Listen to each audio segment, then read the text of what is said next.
Alright, we're going to pair up Ian with the sow. Take Ian here into his leg lifts. Take the sow into his leg lift.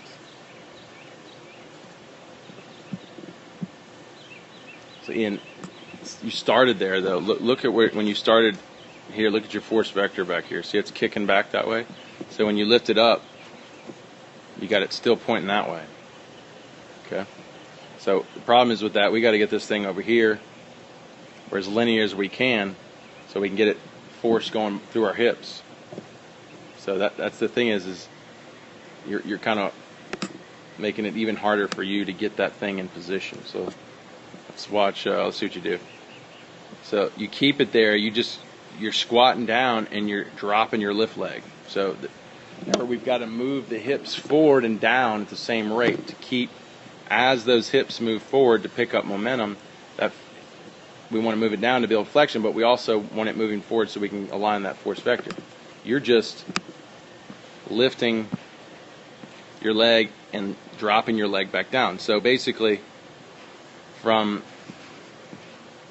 I don't think his body has a choice either because his back heel lifts, so therefore the ball is feet supporting his knee, only staying back so he doesn't fall. His back heel comes up and yeah. You can't go forward. Well, he's not even moving forward because look where the hips are here. So let's draw a line. Look where the hips are here. Yeah. So the hips haven't moved, just maybe a little bit. Now they're moving. Now the force vector's moving. Now you're just reaching out. I call this side kicking. You're just going like, okay, you just, we're focused on the speed of the hips. So your hips don't start moving until right here. So basically your leg lift did nothing for you because this is when you started moving. So if you lift your leg and you put it back down and you never moved, why did you lift your leg? What's the point of lifting your leg? It was a waste, right? Total waste. It's like those guys that you see, they'll go and then go out. That was just a wasted move, right? If the lift doesn't support the linear move, then what is it doing for you, right? Because you're still vertical.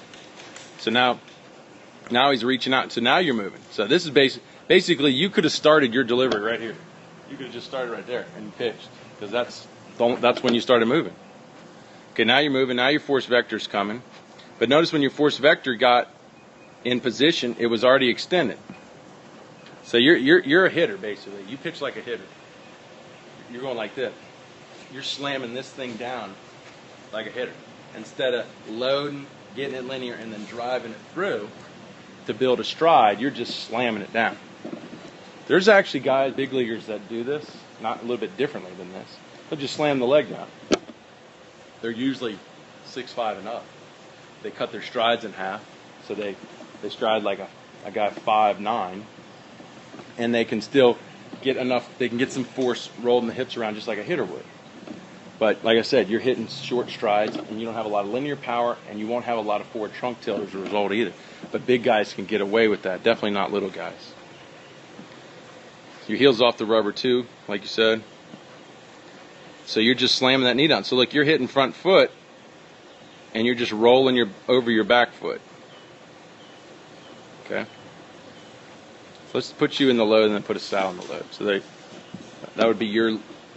Well, actually, your load would be here. Before you went into extension is really where you've loaded. So you start extension right there. So that's your load. Let's take a sow. So he does that lift leg pattern where he extends before he launches. Notice how he's continuing to kind of fall, line up the force vector. Lift leg knee breaks the front hip. Now he's starting to move into extension. So there's his load. Big difference, right? Who's farther off the rubber at this point? We definitely see the linear force vector. We don't see it here. He's a lot farther off the rubber than you.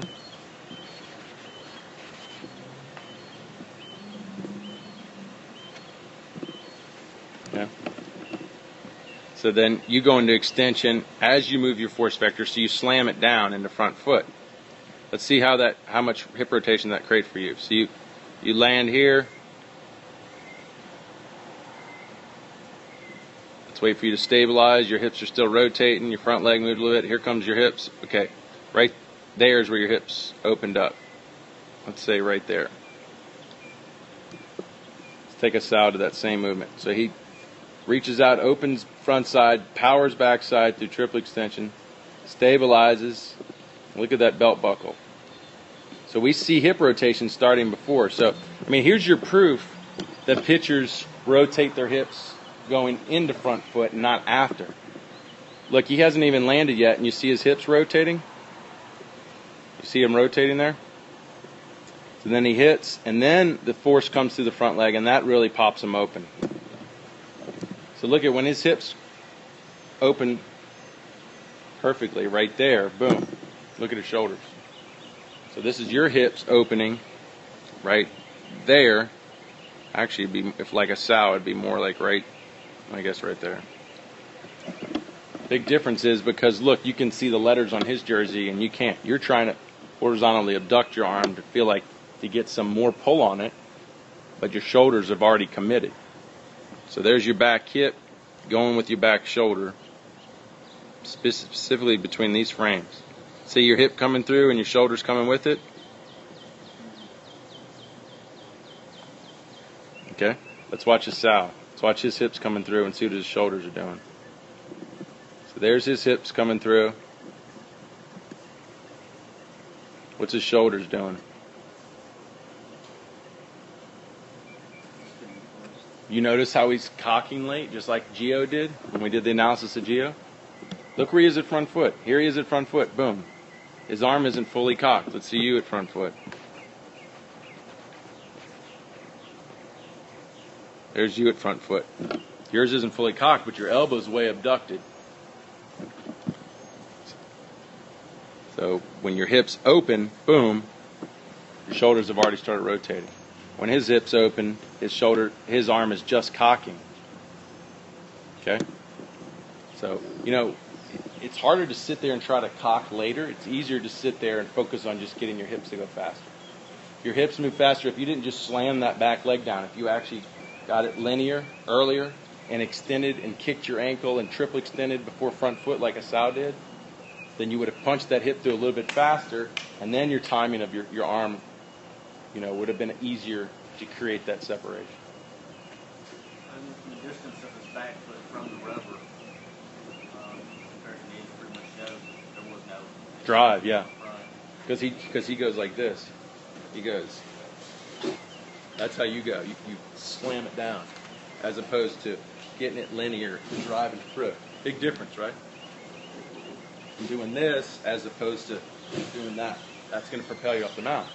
And that's perceived velocity too. The closer we are to hitter, the average stride is 5 feet. They say every foot closer to the hitter, so 6 feet is 2 to 3 miles an hour in perceived velocity. So because of that, you see a sow, looks like he's a foot closer to the hitter than you. So if you're throwing 90 and he's throwing 90, he looks like he's throwing 92 or 93. So that's another benefit, implementing extension, triple extension, to open up your stride length and power you off the mound, put you closer to the hitter. So see your external rotation. So when your shoulders rotate, you're not getting good external rotation. You're going to see a sow, just like Gio, good, pretty decent external rotation. Front leg, look at that front leg extension. Your front leg's not is collapsing. On his pitch release, look at his front leg extension. Your pitch release, no front leg extension. So who's converting forces, you know? It's like the pole vaulter. If that's your stick in your pole vault, it's not launching you up. That's his stick, it's launching you up. It's just like the pole vault. You plant that stick, if it sticks and if it hyperextends, then that's going to propel you up. You know, it's going to first bend and then it's going to hyperextend and start you up. Yours is sticking, bending, and then it's just staying there. So it's not transferring those forces at the end, kind of like the analogy of pole vaulting. So basically, I'm just waiting on the whole.